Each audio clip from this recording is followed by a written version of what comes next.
제87화 세수 한 번 하고 와요. 날이 갈수록 미쳐가는 이재이름의 광기에 대한 소식입니다. 이재이름이 생각했던 것만큼 인천은 마냥 그에게 친절하지만은 않았는데요. 개양이 호구냐며 야단치던 할머니에 이어 젊은 사람들도 행여 그가 악수라도 청해올까봐 식겁하고 거절합니다. 최근에 준스톤도 그러던데 아니 유세하는 거 다 좋다고요. 바깥에서 확성기나 마이크로 떠들기만 해도 성가신데 음식점 내부까지 들어가서 그렇게 해야겠습니까? 다른 사람들도 아니고 정작 정치인 본인들 때문에 국민들이 반으로 갈라졌는데 예민한 민심에 기름 붓는 것도 유분수지. 이래서 정치인들 그놈이라는 소리 듣는 거죠. 본론으로 돌아와 개양이 호구냐는 할머니 때는 꾹 참고 듣는 신용이라도 하던 이재이름이 더 이상은 참을 수 없었는지 욕하지 말라며 일반 시민을 상대로 경고하기에 이르렀는데요. 여론조사 결과 생각보다 격차가 크지 않고 거리의 민심도 사나우니 전과 사범님 뚜껑이 열렸나 봅니다. 그의 행렬이 구급차 길을 막았다는 논란이 일고 식당에 신발 벗고 들어갔다가 지적당하고 했더니 자신에게 욕하는 운전자를 따라가 체증하고 있으니까 조심하시라. 싫어하든 좋아하는 욕하는 건 안 된다고 했다는데. 아니 시발 세상에 자신이 예전에 욕한 것 때문에 사람들이 얼마나 욕했는데 이재이름이 욕하는 걸 욕할 줄이야. 운전자의 욕은 알려진 바로는 A씨랍니다. A씨. 양심이 있으면 이 정도는 감탄사겠거니 하고 가던 길 갔어야죠. 차체를 두드리며 경고하는 모습이 과연 조직폭력단체의 고문답습니다.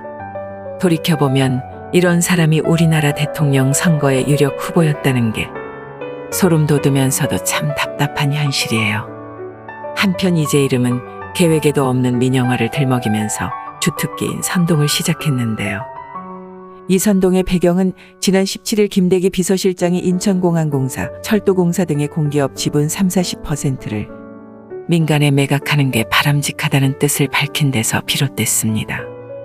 이런 민영화 선동은 과거 그네 언니 정부에서도 민주당이 쓰던 공작질 중 하나였는데요. 이에 추경호 경제부 겸 기획재정부 장관은 국회 예결위 정책 질의에서 갑자기 왜 이 얘기가 나오는지 모르겠다며 검토한 적도 없고 검토 지시 내린 일도 없다고 일축했죠. 하지만 요즘 들어 악재만 겪어온 민주당에게는 좋은 먹잇감이라 생각했는지 민주당 의원들은 저마다 SNS에 같은 문구를 게시하는 릴레이를 펼치고 있고 이재이름도 여기에 동참한 모양새예요. 총괄 선대위를 맡고 있는 게 이재이름이니 이 새끼 대가리에서 나온 이야기 같은데 우파 진영에서는 제2의 광우병 선동이라고 맞받아치고 있는 상황이에요. 좌파 여러분, 민영화는 무조건 나쁜 것이 아닙니다. 우린 이미 일부 민영화된 서비스를 받고 있죠. 경찰이 해야 할 치안 서비스 영역에 세콤이라는 민간 서비스가 있고 이미 많은 민간 자본이 들어간 지하철 9호선을 봐요.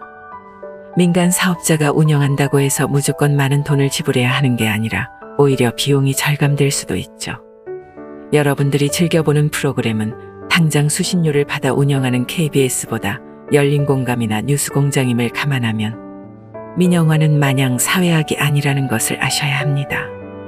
1년 내내 한 번을 안 가는 병원의 감기 치료 비용이 저렴하다고 한들 위중한 병이 걸렸을 때 책임 있는 전문가 한 명이 우리에게 더 소중한 것처럼 의료 민영화라는 것도 덮어놓고 아니라고 할 수도 없습니다.